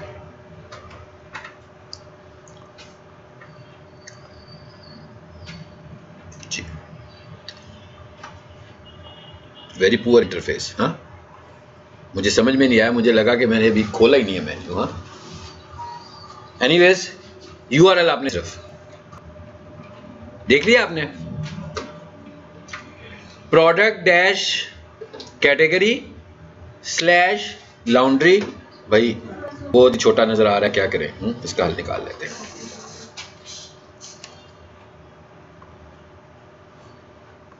ये मैं यहां पर पेस्ट करने लगा हूं तो अब आपको बड़ा नजर आ जाएगा सबको। आगे नजर, जी क्या लिखा हुआ है, dckitchen.com/product-category/laundry। ये सब फोल्डर की एग्जांपल है। और जो हमारी एग्जांपल है वो क्या है, business.google.com, मतलब डोमेन से पहले जो यूआरएल आ रहा है वो सब डोमेन है, और उसके बाद जो यूआरएल आ रहा है वो उसका सब पेज है। जब वो ये कह रहा है कि मैं यूआरएल के अंदर कीवर्ड को वर्थ करूंगा तो सब डोमेन से पहले आए, डोमेन से पहले आएगा तो वर्थ होगी, अगर पहले नहीं आएगा तो वर्थ नहीं होगी। समझ में आ गई बात? यानी कि पेज में और सब डोमेन में आपको डिफरेंस पता लग गया। चलेंगे अब जरा आगे चलते हैं। यानी कि अब हमें पता तो लग गया भाई डोमेन क्या होती है, सब डोमेन क्या होती है, और एट द सेम टाइम हमें यह भी पता लग गया कि होस्टिंग क्या चीज़ है। अब होस्टिंग को समझने के लिए थोड़ी सी आपको एक्सरसाइज भी करनी पड़ेगी, जो मैं आपसे करवाऊंगा कि भाई ऐसे आपको नहीं, आप लैपटॉप खरीदते हैं या आप कंप्यूटर खरीदते हैं तो भाई अच्छी खासी उसकी डिस्क्रिप्शन होती है ना, भाई प्रोसेसर कौन सा लगा हुआ है, जनरेशन कौन सी है, रैम कौन सा है, 3D कार्ड लगा हुआ है कि नहीं लगा हुआ, हार्ड कौन सी है, उसकी आगे से क्या स्पेसिफिकेशन है, कितनी सारी चीज़ें होती हैं जो आप देख रहे होते हैं। तो वो सब चीज़ें एक कंप्यूटर को रिलेट कर रही हैं। तो जब आप होस्टिंग किसी से ले रहे हैं तो आपका डाटा कहाँ पे सेव हो रहा है, वो भी तो कंप्यूटर पे ही सेव हो रहा है। तो इसका मतलब क्या हुआ कि जब आप होस्टिंग खरीदोगे तो फिर ये सब चीज़ें भी मैटर करेंगी कि नहीं करेंगी। लेकिन आमतौर पर जब हम लोग होस्टिंग खरीदते हैं तो हम इतने टेक्निकल नहीं होते कि हम इन चीज़ों पर फोकस कर सकें कि भाई रैम कितनी मिली। खासतौर पर रैम का तो किसी को पता ही नहीं होता कि आपके पास जो होस्टिंग प्लान है उसमें रैम कितनी है। सबसे इंपॉर्टेंट, सबसे ज़्यादा फोकस किस चीज़ पर होता है, अनलिमिटेड स्पेस पर होता है। जब वो आपको कह रहे होते हैं ना कि अनलिमिटेड स्पेस, और अनलिमिटेड स्पेस में भी ब्रैकेट में लिखा होता है उन्होंने 40 GB या 30 GB या 20 GB, तो हम कहते हैं भाई स्पेस इतनी मिल गई, ज़बरदस्त हो गया। होस्टिंग लोकेशन भी मैटर है, बिल्कुल मैटर करती है।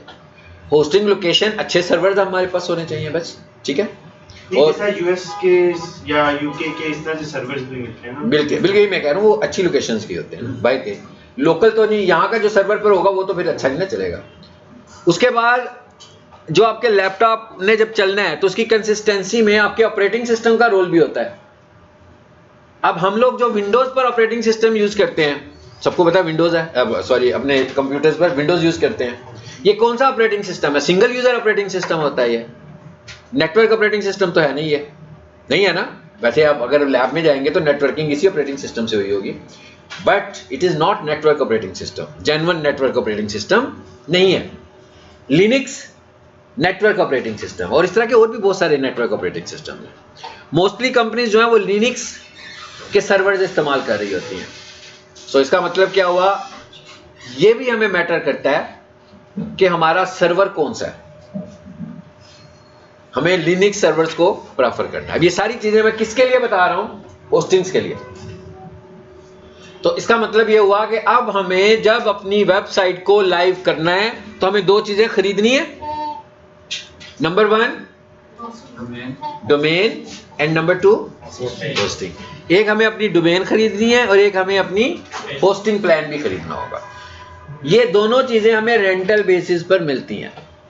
चाहे आप महीने का रेंट पे कर लें, तो ये तो बड़ी मुश्किल काम है ना महीने का रेंट पे करना। जैसे आपसे कहा जाए कि रोजाना फीस लेकर आनी है आपने यहाँ, सो वेरी डिफिकल्ट। तो हम क्या कहेंगे कि भाई महीने का नहीं, 1 साल का जरा मुनासिब रहेगा। फिर एक और एसईओ का फैक्टर इधर भी आ गया कि आपने कोई डोमेन कितनी देर के लिए परचेज की हुई है। ट्रस्ट फैक्टर, यानी एक बंदा अपनी दुकान खोले और उस पर लिखा हो ओपनिंग डेट और साथ ही लिखा हो क्लोजिंग डेट, यानी कि दुकान हमने खोली थी भाई जनवरी 2025 में और हम उसे जून 2026 में बंद करने वाले हैं, तो कोई भी बंदा उस दुकान से तो शॉपिंग नहीं करेगा, ट्रस्ट तो बाय नहीं ना होगा। इसी तरह जो लोग अपनी डोमेन्स को, खासतौर पर डोमेन्स को, होस्टिंग की तो कोई बात नहीं है ना, जो अपनी डोमेन्स को ज्यादा सालों के लिए खरीदेगा, तो ये भी एक एसईओ का फैक्टर है। आपने 1 साल के लिए तो लेनी है भाई। पहले तो डॉलर्स में इतनी वेरिएशन नहीं थी, अब डॉलर में बहुत वेरिएशन है। हम लोग 7-7 साल के लिए और 9-9 साल के लिए भी डोमेन खरीद लेते थे, लेकिन अब वो कंपनीज प्रेफर ही नहीं करती, और अगर प्रेफर करती है तो वो चेंज अप्लाई करके प्रेफर करती है कि भाई अगले साल डॉलर का, क्योंकि ये वाला रेट हो सकता है ज्यादा बढ़कर तो अगर आपको 2 साल के लिए लेनी है तो फिर ये इतने में मिलेगी। पहले क्या होता था, जब हम 3 साल में जाते थे तो हमें सस्ती मिलती थी। अब जब हम साल बढ़ाएंगे हमें करंट ईयर में वो सस्ती देगा, अगले साल में वो हमें महंगी दे रहा होगा। But if you want to buy trust तो हमें कम से कम 2 या 3 साल के लिए अपनी डोमेन को लेना चाहिए, क्योंकि ऐसा तो नहीं ना मुमकिन कि आप 1 साल के लिए कारोबार करने आए हैं और अगले साल आपने डोमेन लेनी नहीं है। और ये भी याद रखिएगा कि ये जो डोमेन्स के बीच में लोग बैठे हुए हैं, ब्रोकर्स भी बैठे हुए हैं बीच में, और वो इस इंतजार में होते हैं कि कोई बंदा अपनी डोमेन को छोड़े और रिन्यू ना करवाए या लेट हो जाए। तो जो बंदा लेट होगा और वो अगर डोमेन ओपन हो गई तो उसने डोमेन पकड़ लेनी है आपकी, और आपने तो डोमेन 5,000 रुपए की रिन्यू करवानी थी, अब उसने वही वाली डोमेन आपको शायद 50 की बेचनी है। But it depends on domain, और अब वो पकड़ के रखेगा, पता लगेगा भाई साल तक तो कोई आया नहीं, 2-3 साल तक कोई भी नहीं, छोड़ भी सकता है वो उसको, ठीक है। लेकिन अगर उसने पकड़ी हुई है तो वो आपसे जो पैसे ले रहा है वो डोमेन रिन्यूअल के नहीं ले रहा, वो तो ऑनरशिप के पैसे ले रहा है। वो कहता है भाई आप रिन्यू करवा लें, मुझसे ऑनरशिप अगर आपने इसकी लेनी है तो इसके मैं 50,000 रुपये लूंगा। इट डिपेंड्स ऑन ब्रांडिंग, कि वो उसने जिसकी बाय की हुई है उसको पता होगा कि इसकी वर्थ क्या है, इसकी ब्रांड की वर्थ क्या है। अगर उसकी ब्रांड की वर्थ होगी तो उसे पता है कि भाई मैं 4 लाख में बेचूंगा ना, तो तब भी ले लेगा क्योंकि उसकी कंपनी का नाम है। लेकिन कोई छोटा बिजनेसमैन होगा वो तो नहीं यूं कर सकेगा, तो वो कहेगा छोड़ो भाई इसको कोई और नाम रख लेते हैं। लेकिन ये ब्रोकर्स भी बीच में बैठे होते हैं, सो इस वजह से हमें अपनी डोमेन्स को या तो इन टाइम रिन्यू करवाना चाहिए।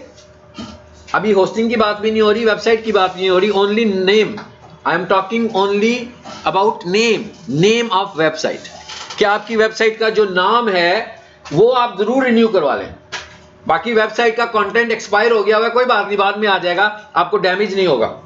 लेकिन नाम आप एज अर्ली एज पॉसिबल रख लें, कि ऐसा ना हो कि जो आपका सर्विस प्रोवाइडर है वही लेके बैठ जाए नाम, हाँ, और वो ये कहे कि ये तो अब किसी ने खरीद लिया है, तो अब वैसे तो ये 5,000 की मिलनी थी, अब आप मुझसे 20,000 रुपए की ले लें, ये उसे पता तो लग गया आपने लेनी है। तो जिस दिन आप अपना नाम रजिस्टर करवाने का सोचें और किसी से डिस्कस करें, सबसे पहले तो डोमेन परचेज कर लें। बेशक आपने वेबसाइट पे काम जो है वो 6 महीने बाद शुरू करवाना है, लेकिन डोमेन आप पहले ही परचेज कर लें ताकि कोई और बंदा उसको बाय ना करे।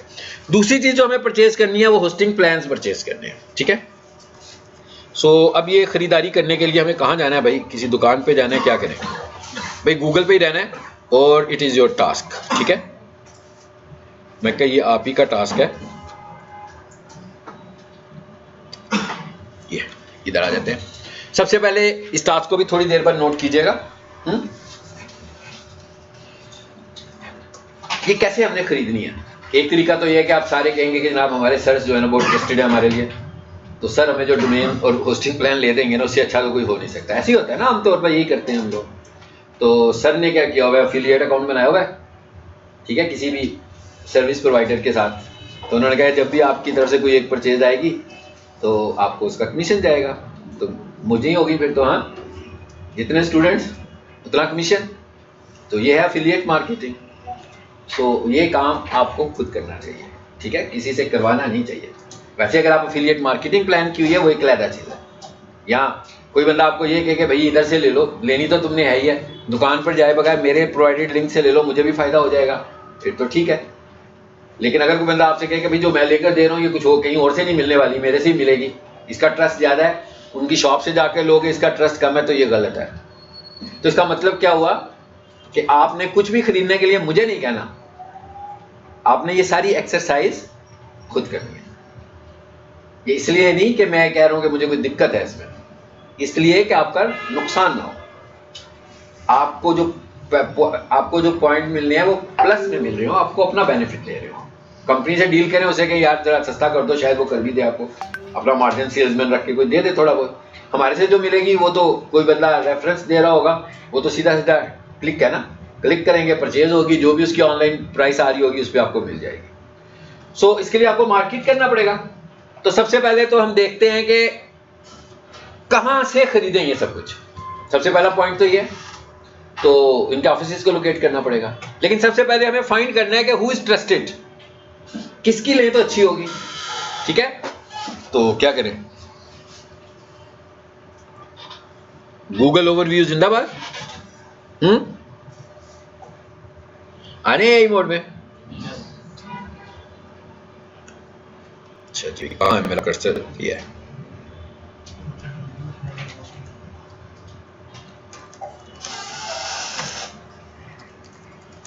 जी मैंने कहा suggest me trusted web hosting companies. 2-3 searches कर लूंगा, एक दफा कंपनीज लिखता हूं, एक दफा इन पाकिस्तान भी लिख लेता हूं, एक दफा इन लाहौर भी लिख लेता हूं।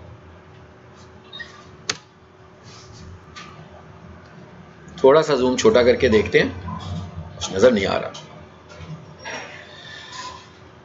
जी। आना शुरू हो गई है।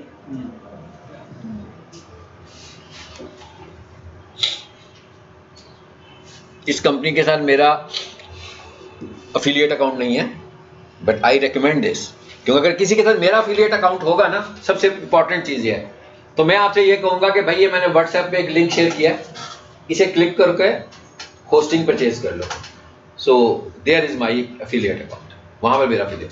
अगर मैं किसी को कहूंगा ना कि इस कंपनी से खरीद लो, ठीक है ना, तो उस कंपनी को नहीं पता लगेगा कि मेरा रेफरेंस है, ये किसका रेफरेंस है। लेकिन क्योंकि मैं इसको यूज करता हूं तो मैंने कहा कि सर्वर सी लोकली तौर पर एक अच्छी कंपनी है। अच्छा, अब GoDaddy, सर्वर सी, वेबसोल, होस्टिंगर, कितनी सारी वेबसाइट्स हैं, ब्लू होस्ट, बल्कि होस्ट के नाम से बहुत सारे होस्ट हैं, है ना, तो कितनी सारी वेबसाइट्स हैं। एज ए प्रोफेशनल मैं किसको रेकमेंड करता हूं ज्यादा? जो अच्छी कंपनी हो और जो लोकल कंपनी हो। लोकल का मतलब कंपनी लोकल, सर्वर लोकल नहीं, कंपनी का ऑफिस लोकल हो, यहां पर मौजूद हो, ताकि अगर मुझे कभी कोई प्रॉब्लम आए तो मैं इमीडिएट इंटरेक्शन कर सकूं। इमीडिएट इंटरेक्शन तो GoDaddy पे भी होता है मगर ऐसे सर्वर जो कि पाकिस्तान से बाहर हैं, उनकी रिस्पॉन्सेज उतने क्विक नहीं होते। उनके चैटबॉट्स तो काम कर रहे होते हैं, मगर उनके जो ईमेल रिप्लाईज हैं, जहां पर चीजें हम सारा डाटा बेच रहे होते हैं, उसमें गैप आ जाता है टाइम का। सो अगर किसी क्लाइंट की वेबसाइट डाउन हो गई, आपकी वेबसाइट डाउन होने का मतलब समझते हैं ना, चल नहीं रही। अगर किसी क्लाइंट की वेबसाइट डाउन हो गई और जब उसको पता लगा ना डाउन हुई है, तो उसने उसमें 6-7 दिन वैसे ही शामिल कर लेने। उसने कहना है कि भाई आप 6-7 दिन हो गए, मेरी वेबसाइट चल ही नहीं रही है, ठीक है, तो अब आप इमीडिएटली कैसे काम करेंगे? अगर तो मेरे पास किसी क्लाइंट का फोन नंबर होगा, व्हाट्सएप नंबर होगा, मैं सीधा उससे कहूंगा कि भाई मैंने तो आपको टिकट भेजा है, ईमेल भेजी है, और ये आपसे मैंने व्हाट्सएप पर ऑनलाइन हूं, जरा मुझे जल्दी से चेक करके बताएं इशू क्या हुआ है। स्पेस का इशू हुआ है, स्पेस का इशू भी हो सकता है कि भाई स्पेस खत्म हो गई आपकी, रुक गई काम करना, प्रोसेस करना ही रुक गई आगे से वेबसाइट, तो ज्यादा जल्दी आपके मसले रिजॉल्व हो जाते हैं। लेकिन अगर आप बाहर की कंपनीज के साथ काम करना चाहें वो भी कर सकते हैं। सो पाकिस्तान में जो बेस्ट रिकमेंडेड साइट्स हैं वो हैं, एक तो सर्वर सी है, अच्छी रिकमेंडेड है, एक वेबसोल भी अच्छी रिकमेंडेड है, एक IT लिंक्स है, वो चीप रेट्स पे चीजें आपको देगी, मगर कोई बहुत ज्यादा अच्छी कंपनी नहीं है, लेकिन उसके पैकेजेस काफी सस्ते होते हैं, खासतौर पर स्टूडेंट पैकेजेस आपको अच्छे मिल सकते हैं उसके IT लिंक्स के, ठीक है, तो उसमें कम पैकेजेस वाली साइट्स होती हैं, बट उनके सर्वर्स पर वायरस आ जाता था कुछ अर्सा पहले तक, मुझे नहीं पता अब आता है कि नहीं आता, लेकिन IT लिंक्स भी लोकल कंपनी है, आप वहां से भी ले सकते हैं। ये सारी कहानी मैं आपको इसलिए सुना रहा हूं कि ये सारी एक्सरसाइज आपने खुद करनी है। समझ में आ गया? अच्छा, अब अगर मैं यहां पर चला जाऊं, ये तो मैं AI मोड में आया था,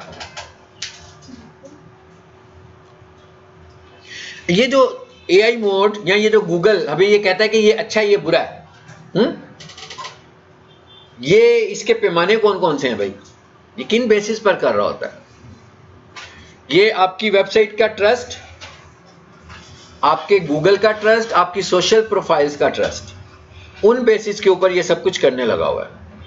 अब ये जो ट्रस्ट बाय हो रहा है, ये पेड भी हो जाता है और फ्री भी हो जाता है, ऑर्गेनिक भी हो जाता है। ऑर्गेनिक तो ठीक तरीके से होगा, पेड का मतलब यह है कि उन्होंने अपने रिव्यूज के ऊपर टीम बिठाई हुई है कि भाई रिव्यूज लेने हैं, बट फेक नहीं लगने चाहिए, बॉट रिव्यूज नहीं, human reviews but fake reviews. तो जिस चीज की चीजें ज्यादा बन जाएंगी, गूगल उसको रेकमेंड करना शुरू हो जाएगा। जो अच्छा ऑप्टिमाइज हो जाएगा, गूगल उसको रेकमेंड करना शुरू हो जाएगा। जो ठीक होगा, ये कोई शर्त नहीं है, मैं कह ये कोई गारंटी नहीं है कि गूगल जिसको भी रेकमेंड कर रहा है वो ठीक है। गूगल उसको रेकमेंड करेगा जिसकी नंबर ऑफ वेबसाइट्स होंगी, जिसके रिव्यूज अच्छे होंगे, जिसके सारे सिग्नल्स उसको अच्छे आ रहे होंगे, बट गूगल ने उसके कोई लीगल डॉक्यूमेंट्स चेक नहीं किए होंगे। नो डाउट कि गूगल इन चीजों को अब देख रहा है, जो रिव्यूज है उनको देख रहा है और रिव्यूज को मार्क भी करता है कि भाई ये मुझे लग रहा है कि ये जेन्युइन नहीं है, तो उसको वो सस्पेंड भी कर देता है, but not yet so strong. अभी तक भी इतना स्ट्रांग नहीं है कि कोई बंदा ट्रस्ट कर सके कि गूगल सच बोल रहा है। अगर आपने सच और झूठ को चेक करना हो तो ऑनलाइन प्लेटफॉर्म में से जो एक प्लेटफॉर्म आपको सच और झूठ का बताएगा, दैट इज लिंक्डइन। लिंक्डइन का जो नेटवर्क है, मतलब आज की तारीख में 2026 में रिसर्च ये बताती है कि लिंक्डइन के नेटवर्क पर लोग जितना ट्रस्ट करते हैं, ग्लोबली किसी भी चीज के ऊपर उतना ट्रस्ट नहीं होता। ना फेसबुक पर, ना इंस्टाग्राम पर, ना गूगल रिव्यूज पर, ना वेबसाइट पर, क्योंकि लिंक्डइन पर ह्यूमंस हैं। लिंक्डइन पर जो भी हैं सब के सब लोग बैठे हुए हैं और वो लोगों की इंटरेक्शन है। फेसबुक पे कोई लोग भी नहीं बैठे हुए। फेसबुक अकाउंट तो लोग यूज ही नहीं करते, फेसबुक पेज पे लोग मार्केटिंग करते हैं। सो वहां पर तो ना तो सर्विस टेकर्स बैठे हुए हैं, ना सर्विस प्रोवाइडर्स हैं, वहां पर तो कंपनी पेजेस हैं। बट लिंक्डइन के ऊपर कंपनीज के एग्जेक्टिव्स बैठे हुए हैं। सो उस नेटवर्क से जो चीज निकलती है उसका ट्रस्ट सबसे ज्यादा होता है। तो अगर आपने किसी चीज को ट्रस्ट लेवल चेक करना हो तो आप लिंक्डइन से उसका ट्रस्ट लेवल चेक करें। अगर आपने किसी चीज की वेरिफिकेशन करनी हो तो थ्रू लिंक्डइन कर ले, तो वो सच पे बेस्ड करेगी। अदरवाइज जहां से निकल रहा होगा डाटा, सबसे पहले उसका सोर्स चेक करें।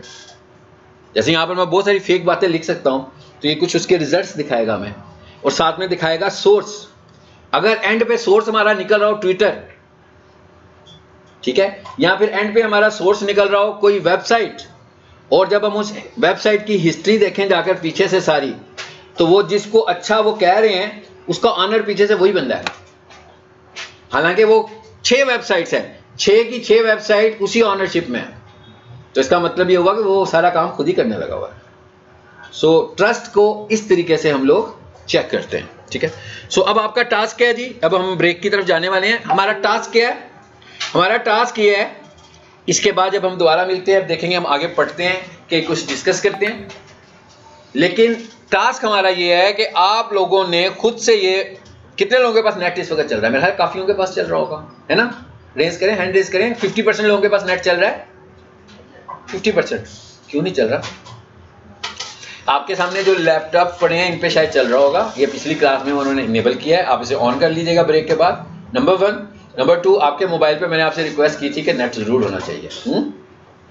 मेरे मोबाइल पर जो नेट चल रहा है, इंटरनेट चल रहा है, वो मेरा अपना पर्सनल है यार, कॉलेज वालों का नहीं है, ठीक है। If you are a professional you have to rely yourself. मैं क्या, अगर आप प्रोफेशनल बनना चाहते हैं तो आपको, जैसे मिसाल के तौर पर मैं कॉलेज का लैपटॉप यूज करूं पढ़ाते हुए, कोई मसला हो जाए तो मैं ऊपर नीचे सीढ़ियां चढ़ता रहूंगा ना। इंटरनेट ना चल रहा हो फिर मैं सीढ़ियां चढ़ता रहूंगा। तो जब मैंने ये सारे काम करने हैं तो मेरे पास ये चीजें होनी चाहिए, अपनी पर्सनल होनी चाहिए। कॉलेज वालों ने नहीं कहा कि आप अपना रखो, ठीक है, ये मैंने अपना खुद इसलिए रखा हुआ है। मैं चाहूं तो अपना लैपटॉप घर छोड़ आऊं और कॉलेज के लैपटॉप पे आपको पढ़ाना शुरू कर दूं, लेकिन मैंने जो चीजें आपको दिखानी होती हैं, जो करानी है आगे जाकर, वो मैं यहाँ से अकाउंट्स खोलूंगा क्लाइंट्स के, वहां से दिखाऊंगा, वो अपने लैपटॉप से दिखा पाऊंगा ना सब चीजें। मैं कॉलेज के लैपटॉप पे क्लाइंट्स के अकाउंट तो नहीं खोलूंगा। तो इसका मतलब ये हुआ कि ये वाली सारी चीजें, प्रोफेशनल थॉट ये है कि सारी चीजें हमारी अपनी होनी चाहिए, तब हम ज़्यादा अच्छे तरीके से काम करेंगे। तो इंटरनेट का कोई एक ऐसा मंथली पैकेज रख लें कि इन केस ऑफ इमरजेंसी के कॉलेज वाले ना, अगर इंटरनेट की अवेलेबिलिटी हो रही हो उस वक्त, आपका अपना नेट तो चल रहा हो ना, ताकि हम कुछ कर सकते हो। वैसे कॉलेज वाले आपको लैपटॉप्स पर और इन डिवाइसेस पर नेट ऑन है, और लैपटॉप जो ला रहे हैं, मैंने लैपटॉप की बात भी की थी। कितने लोगों के पास लैपटॉप्स हैं? अच्छा, लैपटॉप का मतलब विद बैटरी भाई, ठीक है। और बैटरी के साथ चल जाएगा ना, यहाँ पर चार्जर्स तो है ना, चार्जिंग पॉइंट तो है, जैसे ये कंप्यूटर लगा हुआ है भाई, इसकी जगह पर आपके लैपटॉप का चार्जर लग जाएगा ना। तो जिनकी बैटरीज भी अच्छी नहीं चल रही, कोई बात नहीं है, उसको कंप्यूटर के तौर पर इस्तेमाल कर लेंगे, भाई पावर लगाएंगे तो लैपटॉप चल पड़ेगा। तो कम से कम 50% लोग लैपटॉप लाएंगे, तो हर टेबल पर जो एक स्टूडेंट बैठा हुआ है, अगर एक लैपटॉप होगा तो आप मिलके काम कर सकते हैं, ठीक है। तो एक लैपटॉप जरूर ले आया करें, ताकि आपने जो वर्किंग करनी हो तो इस तरह वर्किंग हो। जिनके पास कंप्यूटर्स हैं, लैपटॉप्स नहीं है, नो डाउट उन्होंने तो कुछ लाना, लेकिन जिनके पास लैपटॉप्स हैं वो तो ला सकते हैं, ठीक है। और मोबाइल पर कॉलेज वाले शायद आपको नेट नहीं चला कर देंगे, मगर आपके लैपटॉप का इंटरनेट इनेबल कर देंगे, ठीक है। तो भाई लैपटॉप पे इंटरनेट आएगा तो आप खुद ही मोबाइल पर चला लेना, वो भी चल जाएगा, सारा नज़र तो आ ही जाता है ना, तो कोई ऐसी बात नहीं है। पता नहीं उनको नहीं पता इस बात का क्या मसला है। एनीवेज, अब जब हम दूसरे सेशन में आएंगे, मैं स्क्रीन खोल जाता हूँ। ये सिनेरियो आपने पढ़ना है और आपने मेरे क्वेश्चन को समझना भी है।